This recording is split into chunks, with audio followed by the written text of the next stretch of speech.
Hello everybody, thank you for watching Crazy Narcissist Ex-Girlfriend. My name is David. This is my question and answer video where I'm answering your guys' questions from last Monday in the last Q&A video.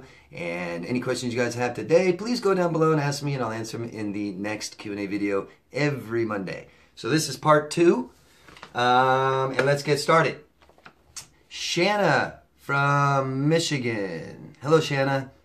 After no contact for almost a year, my ex has been able to access my phone, my mother's, and my children's phones too. He knows everything and I can't get rid of him. Any advice? And I know, Shannon, you were also saying his new contact is in on this crap too. And this is amazing. They're able to access all your guys' phones. I would imagine, and I would go to your phone company and talk to them about this too, but I'm imagining they have access to your guys' emails. Usually, to me, what I've learned from other people going through this crap, that's what it is. But I don't know.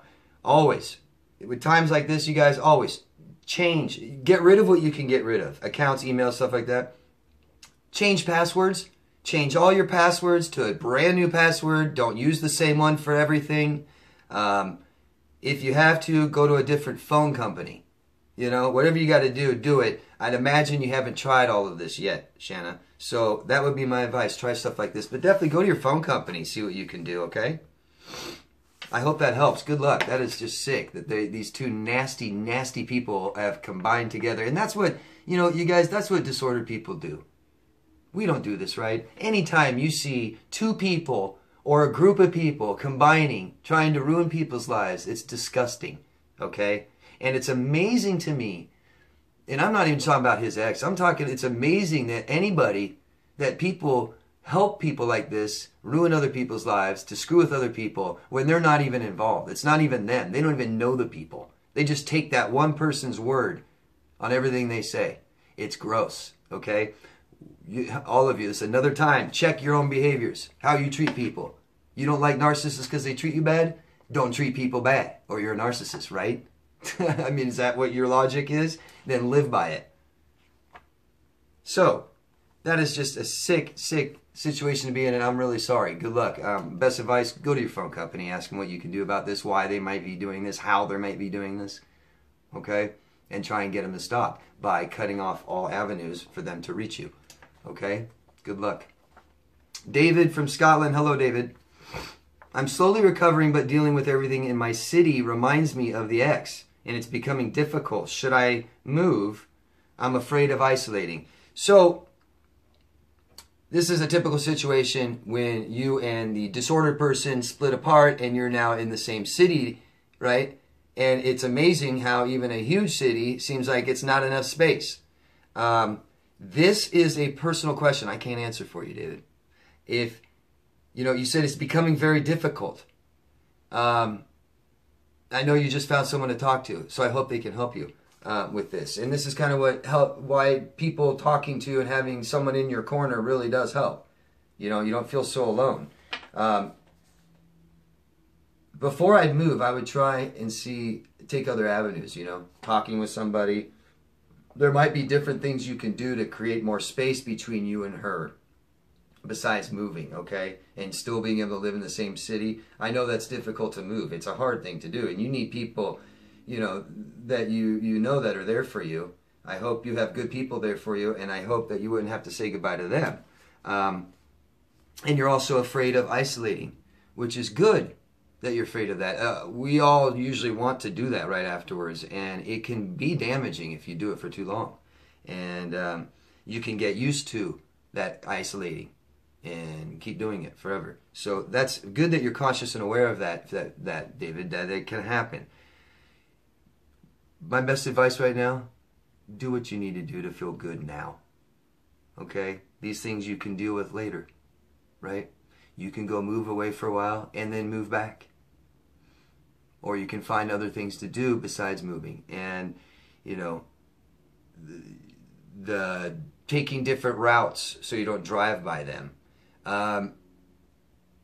Maybe you could move, if you don't own something you're renting, maybe you can just move a different unit somewhere else, location in the city. Things like this, where they don't know where you are. You know, she doesn't know where you are. There's different things you can do to block these people away from your life. And you might even be able to get authorities to help you if she's a real problem. I don't know. But, David, do what feels good now, man. Get through this, okay? Because you're not, I don't think when people are moving away from the person that abused them, moving out of that city, I don't think you're running. I think that's okay to do. But I understand your concerns about isolating. They're very valid. So do what feels good now, David. Do what you think you should do now. And try different things you can do to be comfortable in that same city with her, okay? There's lots of other things you can do. I talk about all this in my videos, okay? I'll talk to you later, David. Thank you. Philip from Maine. Hello, Philip. I've been hearing a lot about the baby boomer narcissism lately. And for you guys that don't know or don't live in this country, World War II in the 1940s, when the war was over, we're all having babies. It's a huge baby boom. So it's a humongous generation that is all born around the same time. And they did a lot of things.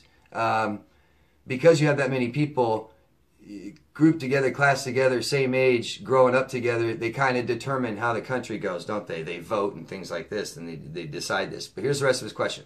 Do you think that generation is more prone to being narcissistic, maybe due to being raised by a generation which went through the scarcity of Great Depression? Yeah.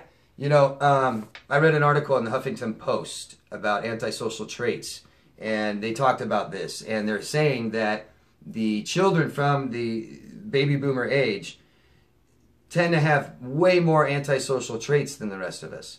And what they're saying is that they will never leave it the way they had it as children, because how they had it as children was really good. Our country was doing really good. There weren't many problems. You had everything you needed. Our country was on the rise and doing great, great things. And it seems like the children that grew up during that time had it so well. But what we know, what we studied, is they did a lot of stuff that was, you know, just for me, me, me, me. So they tend to put a lot of people in office that didn't really care about anybody else but them. And they tend to run up a ton of debt. Most of them just ran up a ton of debt, never paid for it. All kinds of these things that really showed antisocialness, just really didn't care about society, our country, just me, me, me. So, you know, and also don't forget, Philip, narcissism is on the rise. Lack of empathy is on the rise. There's been massive college studies of this, and it's generational, the difference. I mean, just each generation, it's a huge jump, a huge jump. So all of this stuff is on the rise, and that's what happens, you know, in technology. I think it is. I think technology just grows too fast. Rocio Velasquez from Argentina. Hello, Rocio. Can you talk about emotional flashbacks and how to deal with them? So flashbacks are like triggers and stuff. And what happens is when our brain goes through a traumatic experience, it attaches a normal daily experience or memory with that. And it's subconscious, you aren't aware of it. I always use the same example, a green car. So the worst emotional time of your life, say with this person that you dated in this relationship that just happened a year or two ago. Okay? This emotional thing happened a year or two ago, and it was huge. It was very damaging. It hurt you. You're afraid of it. All this. It was just bad. But when that happened, your brain attached a green car to it. Okay? And when now you're starting to feel better, you're away from this person for 6 months, 9 months, a year, you start to feel better. You're like, yeah, I still think about them totally, but I don't want them, you know, things like that. And I think you guys know where that is. And, but you're driving down the road and everything seems to be fine, you know. You're thinking about what you got to do the rest of the day and get done and go home and have a good time. And then all of a sudden a green car drives by and means nothing to you, but your subconscious goes, oh shit, and puts your brain right back in that scenario. Your brain believes that emotional trauma is happening again, and it's happening right now. It's not even, again, it's throwing you back into that time. Your brain has been stamped with this memory that it is so bad. So your brain's going to do whatever it can to defend yourself against that again. Your brain's going to do whatever it can to identify that problem again and say, whoa, remember what happened? Don't go down there. So your brain sees that green car and goes, Ding, ding, ding, ding. That's going to happen again. It's going to happen again. It's right there. Don't go over there. And you don't know that there's a green car attached to this memory. You weren't thinking about this. And all of a sudden, it's just, whoosh, just hits you. If you have anxiety problems, you know, your skin, you're starting to sweat, you're starting to perspire, you're shaking, you're nervous, you're like, oh my God, what's happening to me? You may throw yourself into a panic attack. Grown men get floored from this. Okay? They're like, I wasn't thinking about this at all. And it was just immediately, bam, I'm right there. It's a big jump from everything's okay, I'm thinking about this, to holy shit, I'm writing the worst thing that ever happened to me again. That's why they're so damaging. And that's why they get less and less intense and further apart. Your brain starts realizing that situation is over. It's gone. It's over. It's over. I'm not in it anymore. I'm safe. I'm okay. And that's what you guys need to tell yourself all the time. I'm okay. I'm safe. Nothing's going to hurt me. Okay? I hope that helps. Any other questions about it? Or you just ask me again, okay? Thank you. Grant from Australia. Hello, Grant. Why do borderlines use silent treatment before they discard and not tell us why? How are we supposed to know? Good question, Grant. You know, my guess is by the time they discard you, they just absolutely hate you.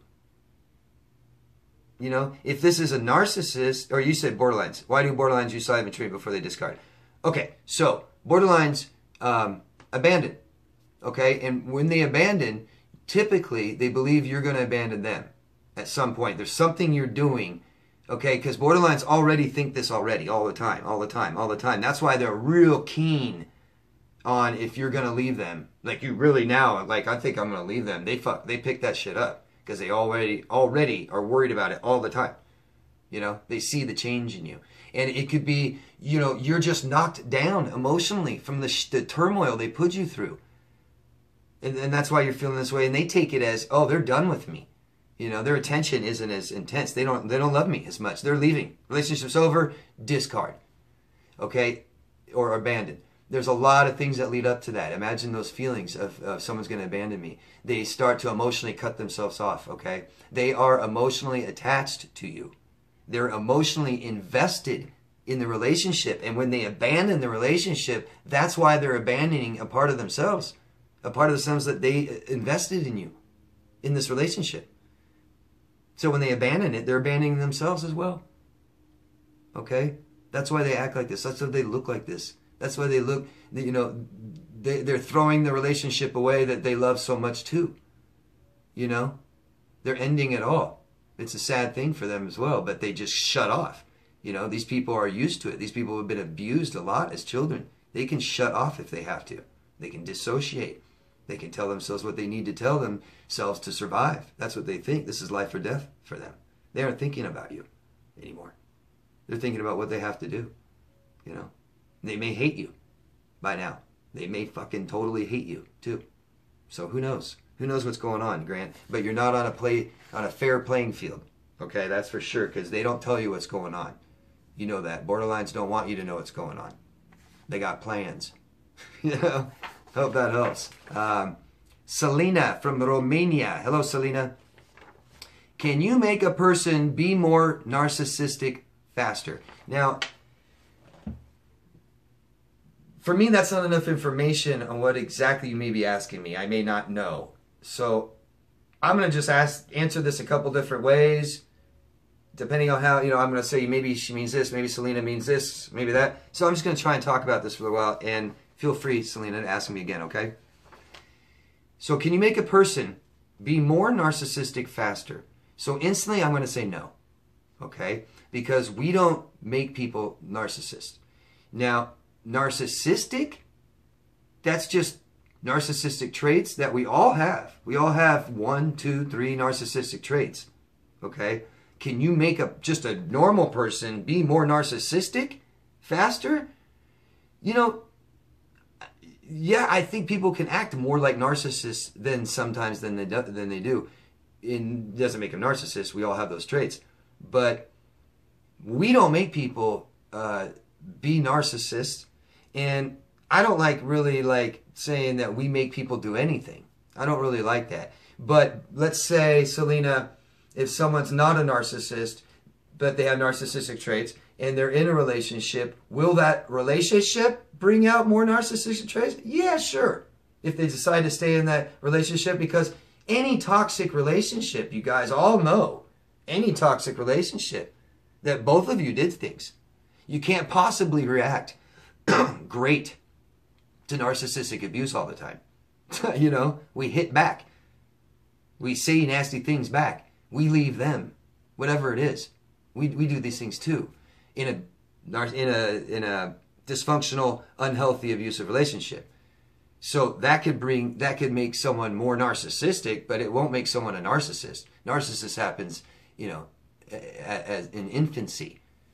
All narcissism is they didn't develop something we developed. Okay? They just didn't develop it. I hope that helps, Selena. If not, like I said, just go and ask me again. If I totally didn't even get your question right, just ask me again. I'll answer it next week, okay? That is all, guys. Thank you very, very much for tuning in. Thank you for watching. Thank you for supporting me. Keep supporting me if you can, please, by just a simple thumbs up, okay? Please ask me any questions. Let's keep this going. It's doing well, and I will see you next week. Love yourself first. Bye-bye. See you Monday.